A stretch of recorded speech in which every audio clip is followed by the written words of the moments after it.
सुप्रभात छात्रों, आज हम संस्कृत विषय के अंतर्गत उपसर्ग प्रकरण पढ़ेंगे। व्याकरण के अंतर्गत हम उपसर्ग पढ़ेंगे। उपसर्ग में हम देखेंगे कि सबसे पहले हम इसके परिभाषा और इसके अर्थ को जानेंगे।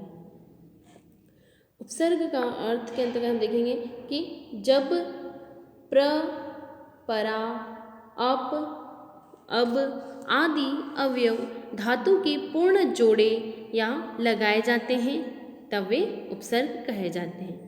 किसे कहते हैं हम उपसर्ग? कि जब प्र, परा, अप, अब आदि अवयव जो हैं वो सभी धातु के पूर्ण जोड़े या लगाए जाते हैं। धातु के पूर्ण, कोई धातु है उसके पहले ही अगर हम ये शब्दों को लगा देते हैं तो इन्हें उपसर्ग कहते हैं। उपसर्ग का सूत्र है उपसर्गः क्रिया योग्ये, यानी कि उपसर्ग का प्रयोग करने से धातु के अर्थ में विशेषता आ जाती है। धातु के अर्थ में विशेषता आ जाती है। यदि हम उपसर्गों का प्रयोग करते हैं तो जो धातु है उसका अर्थ क्या परिवर्तित हो जाता है, उसके अर्थ में क्या विशेषता आ जाती है, एक अलग प्रकार का वो अर्थ हो जाता है।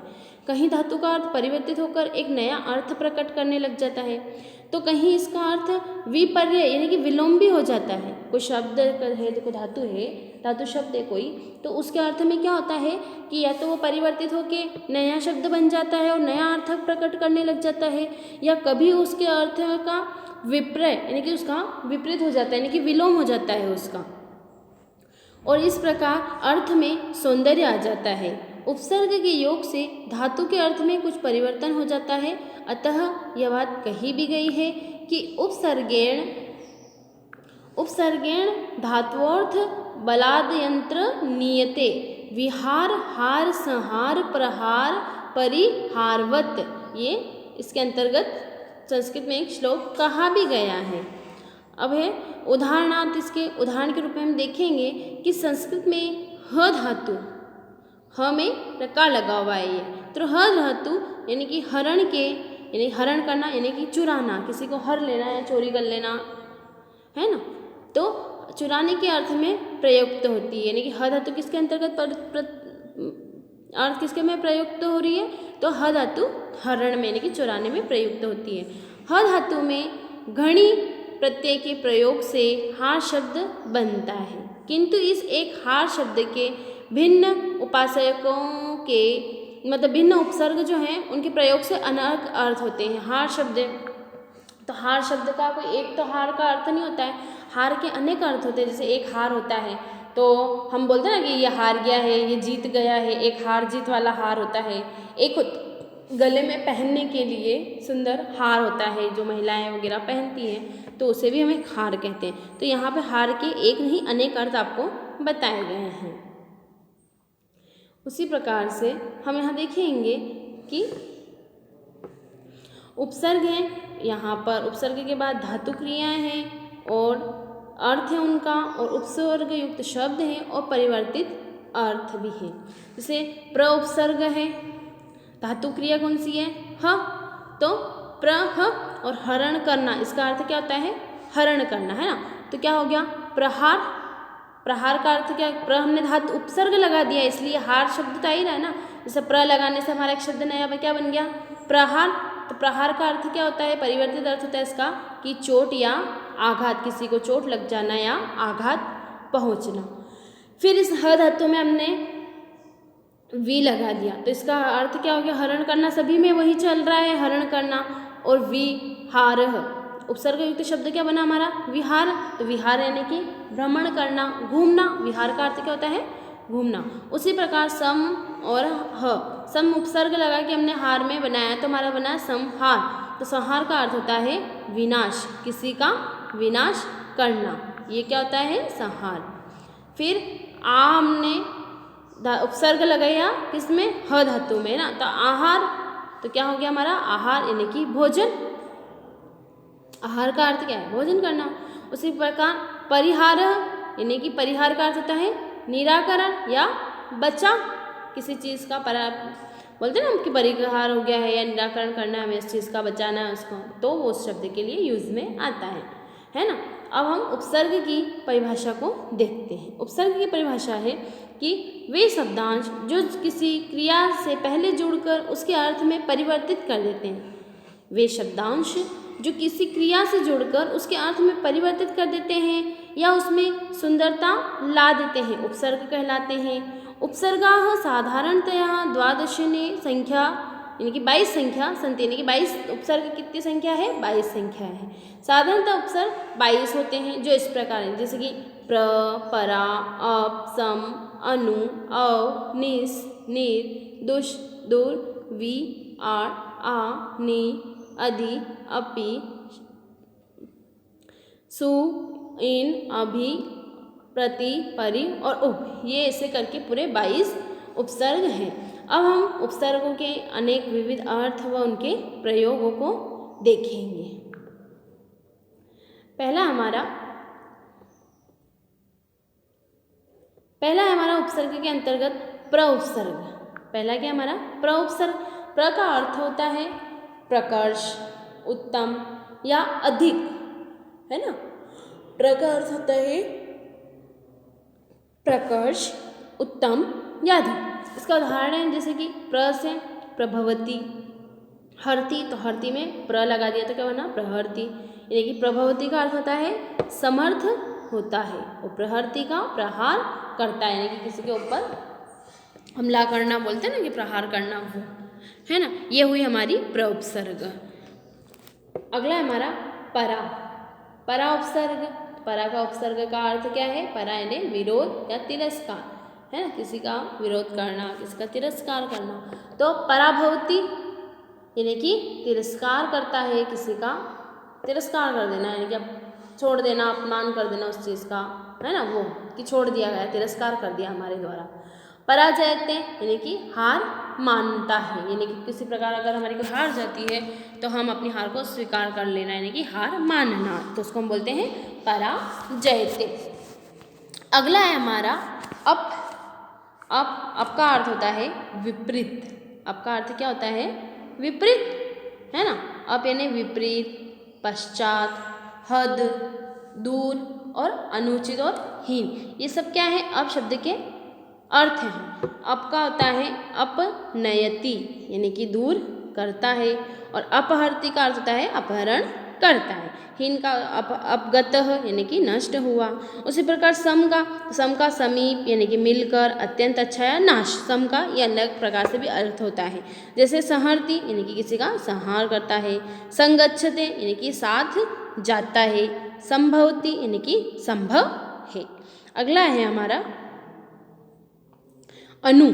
अनु का अर्थ होता है पीछे, समान, अनुसार, अनुनय, विनय करना, है ना। अनुनय विनय करते हैं हम किसी से, या अनु का अर्थ पीछे भी होता है, या समान होता है, या अनुसार होता है। जैसे कि अनुचरती, अनुचरती यानी कि पीछे चलता है। अनुकरोति यानी कि अनुकरण करता है किसी का। अनुवदति यानी कि अनुवाद करता है। अनुनयति यानी कि अनुनय यानी कि किसी से निवेदन प्रार्थना करते हैं ना हम, अनुनय विनय निवेदन है कि, तो वो अनुनय करना उसका अर्थ होता है। अगला हमारा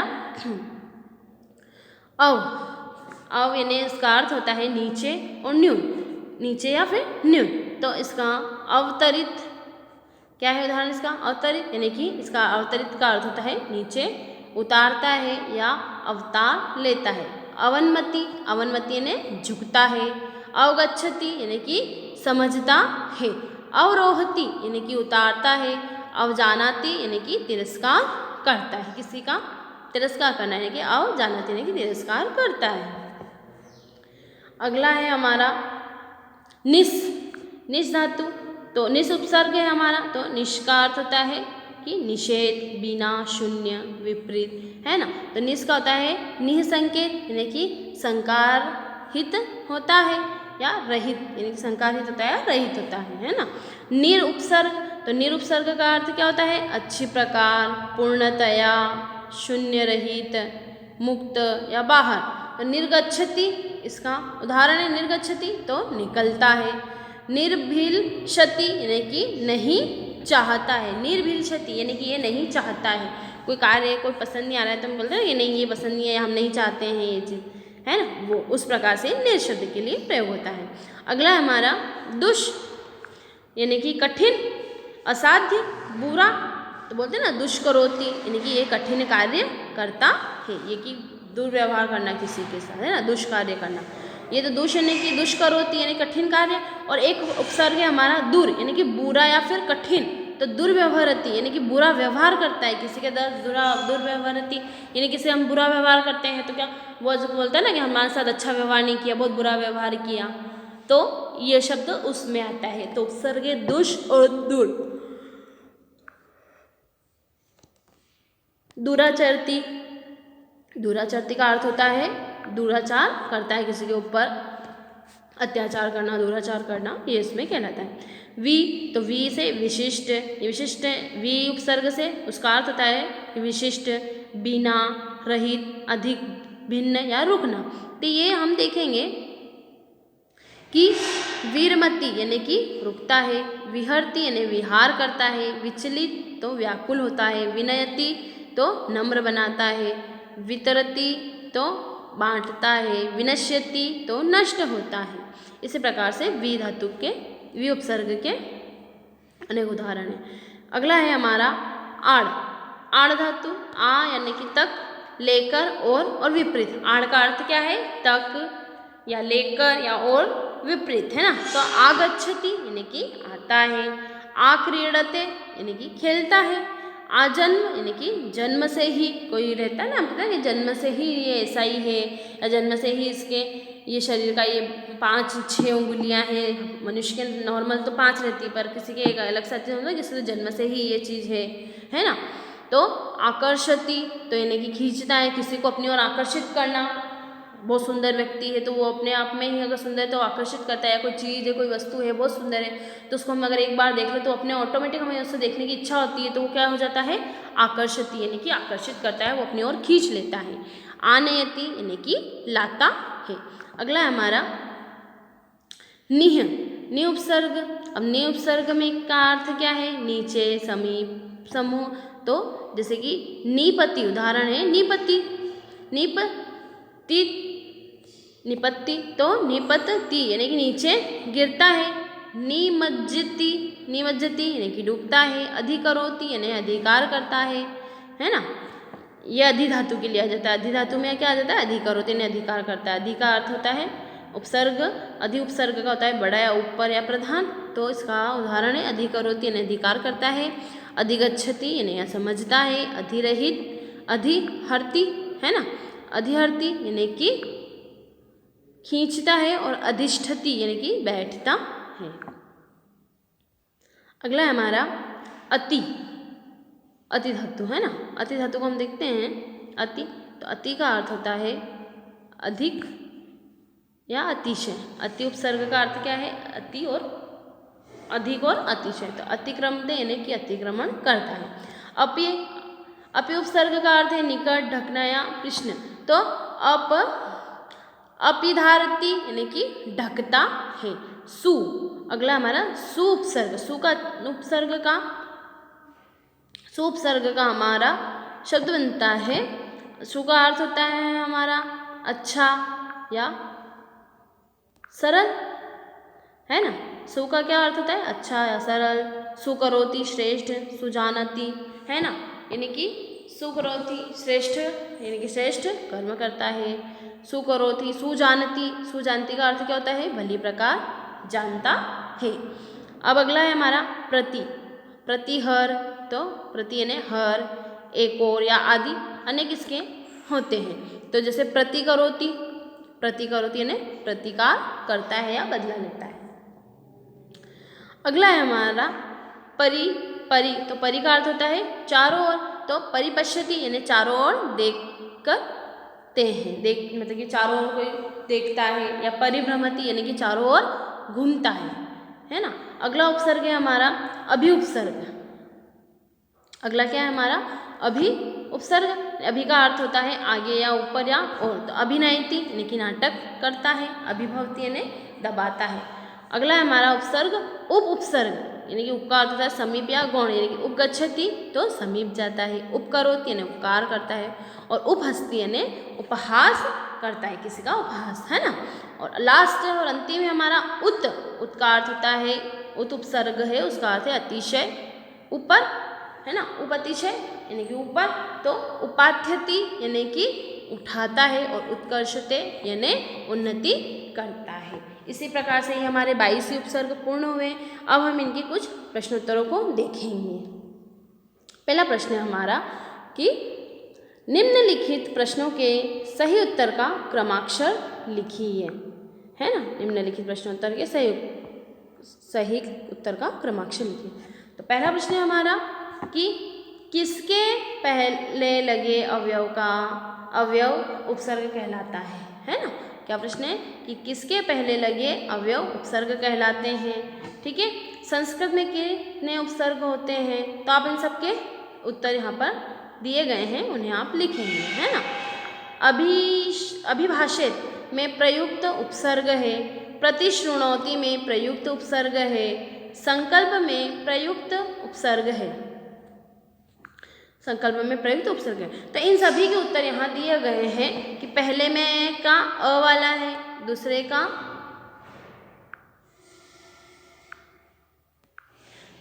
का धातु और दूसरे का स वाला है 22, तीसरे का ब वाला है अभी, चौथे का अ वाला है प्रति, और पांचवे का स वाला है सम। ये इस प्रकार से सभी उत्तर यहाँ पर दिए गए हैं।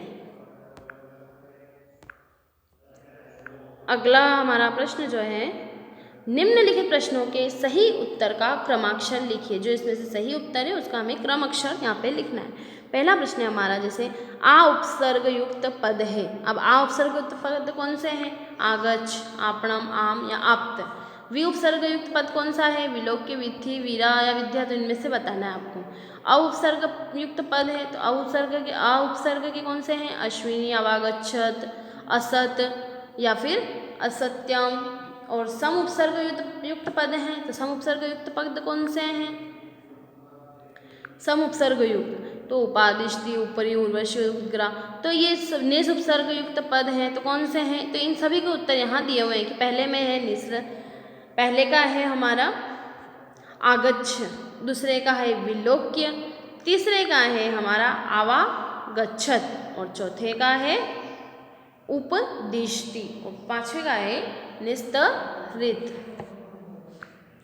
अगला और अंतिम प्रश्न है हमारा कि निम्नलिखित में से उपसर्ग रहित पद का क्रमाक्षर कोष्ठक में लिखिए। पहला प्रश्न है हमारा अवलोक्य, आनय और इतस्थ और प्रत्यागस्त। तो इसका उत्तर है इतस्ततः। उचित उपसर्ग का प्रयोग करके रिक्त स्थानों की पूर्ति कीजिए। यानी कि हमें जो ये प्रयोग के लिए रिक्त स्थान में कुछ शब्द दिए हैं, तो इनका उत्तर हमें यहाँ पर लिखना है।